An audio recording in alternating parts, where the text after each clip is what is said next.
Hey and welcome everyone, it's Egwin here from Beyond Systems. Today we're going to talk about what it actually is that you need to start a healthy movement practice. Is it a gym? Is it a personal trainer? Is it some piece of specific equipment? What is it that's bare minimum to start a really good, solid, healthy movement practice? Now before we get started with the video, you might realize I do not have my mic on here. That's because it broke a couple of days ago, so please excuse if the sound quality is not 100% optimal in this video. I already ordered a new one, but it's going to take a couple of weeks because I'm quite remote when it comes to specific electronics that fit my equipment. Alright, apart from that, let's jump right into video. So, a healthy movement practice, what do you need for it? My first and most important answer to this is you need a body, period. As long as you have your physical body, which all of you who watch this video obviously share, you can adopt a healthy movement practice. It doesn't even matter if you're capable of moving all parts of your body. Even if, say, you just broke your arm and you can't use your left arm.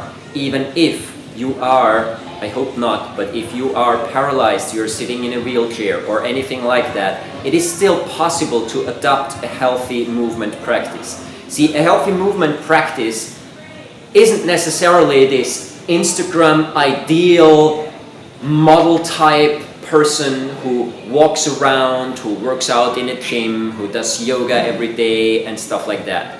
A healthy, natural movement practice is, at least in my book, something that you can do on a regular day basis with exactly what you have right now, without any specific equipment, without the need of any gym, without the need of any fancy stuff at all.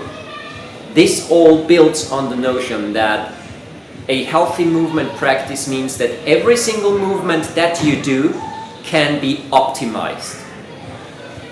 It's always about optimizing what you personally have, your individual capacity, based on your injury patterns, based on your mental thought, your stress patterns, your emotional patterns, your age, your diet, your work situation. Your individual situation is what defines eventually how a healthy movement practice actually looks like. There are some things that one can say, like, okay, just in general, move. And then I'd say the next stage is learn to move well. And when I say learn to move well, when it comes to a natural movement practice, what I mean by that is learn to move with ease.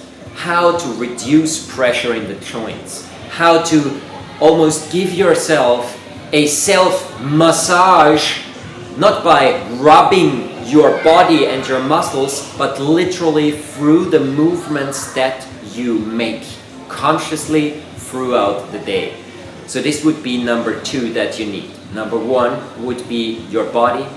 Number 2 would be your consciousness, your awareness of wanting to incorporate a healthy movement practice. And then it's really about optimizing whatever patterns, whatever movements you do throughout the day. And then if you realize, okay, I still have maybe a couple of minutes here or there, awesome. Then add on to that and incorporate a short drill every single day. Something that either helps you with mobility, a little bit of a strength training, a little bit of shaking, and just maybe dancing it out to music if this is a thing for you. The possibilities are literally endless. Like a friend of mine always says, she has a special program for moms, for single moms that are very busy in their schedule. And she always says, look, if you want to adopt a healthy movement practice, jump on YouTube. Get yourself an online guided yoga tutorial or a movement tutorial or just a music that you can move to and dance. It's really not so much about the what it is that you are doing, it's more about the just do it at the beginning. There are exceptions to that rule. One of those exceptions would be if, say, you start from scratch and your idea is, okay, I'm gonna buy myself some heavy weights and I'm gonna do heavyweight lifting. For instance, that would be something where I say, hang on, build your coordination, build your solid foundation first. So, healthy movement practice, all right.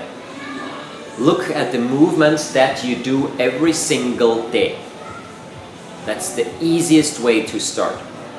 You get out of bed, you either sit up or you roll out of bed, go to the shower, you probably prepare a meal, you sit in front of a computer maybe, or you're walking around. Take a look at those movement patterns and try to enrich them.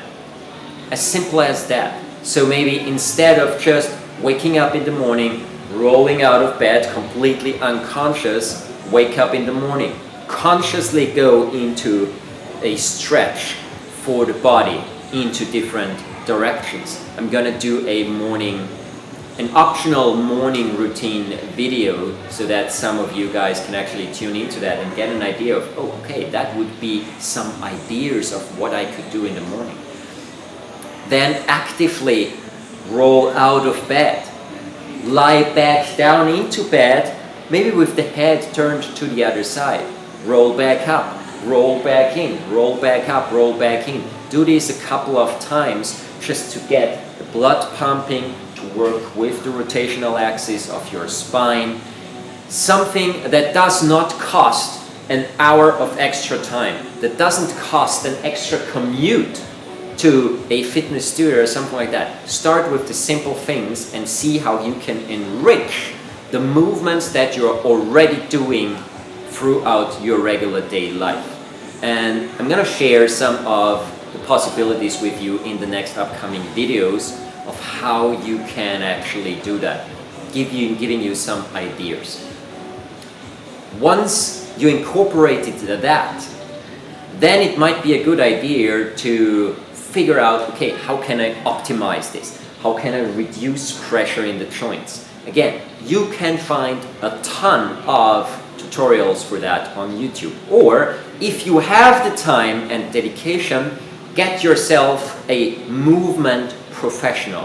When I say a movement professional, I would not immediately recommend get yourself a fitness trainer and then go into full-on weightlifting. Talk to someone. It might also be a fitness trainer. Don't get me wrong here.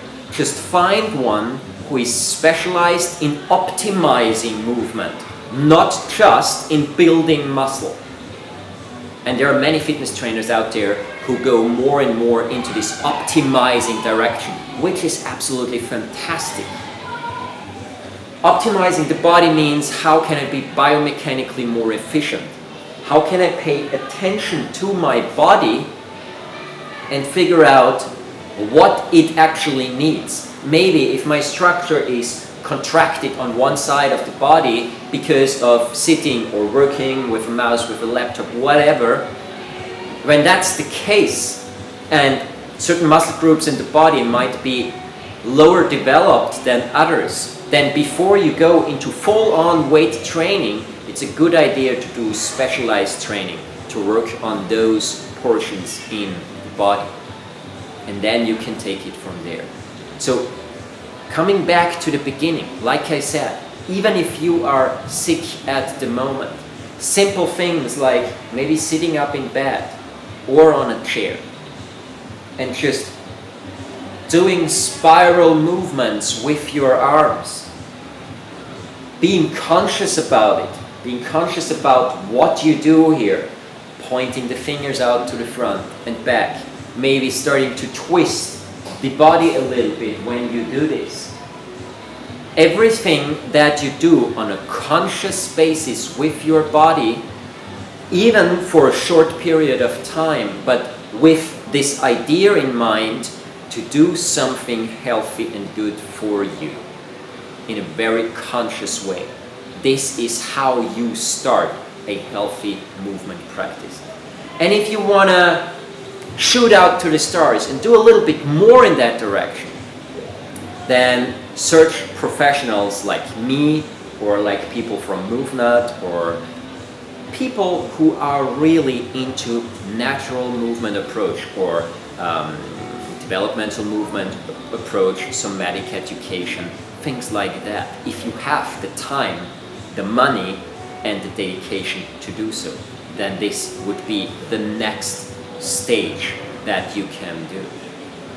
But do you need to invest in some sort of equipment? No, unless you are already much further and you want to train something very specific. And even then, there are tons of natural possibilities without investment at all. Alright, I hope this video was of interest to you. I'm gonna post some movement ideas that you can incorporate to enrich your daily movement routine a lot more within the next couple of weeks and months, every so often mixed in the regular tutorials that I push out here in YouTube. Thanks for watching, I hope you liked it. If you want to stay up to date, click the subscribe button and also hit the notification bell. If you really like the video, share it out with your friends and give it a thumbs up. Thanks a lot, have a wonderful time, see you around soon, and yeah, I'm looking forward to doing those enrichment videos for you. Bye.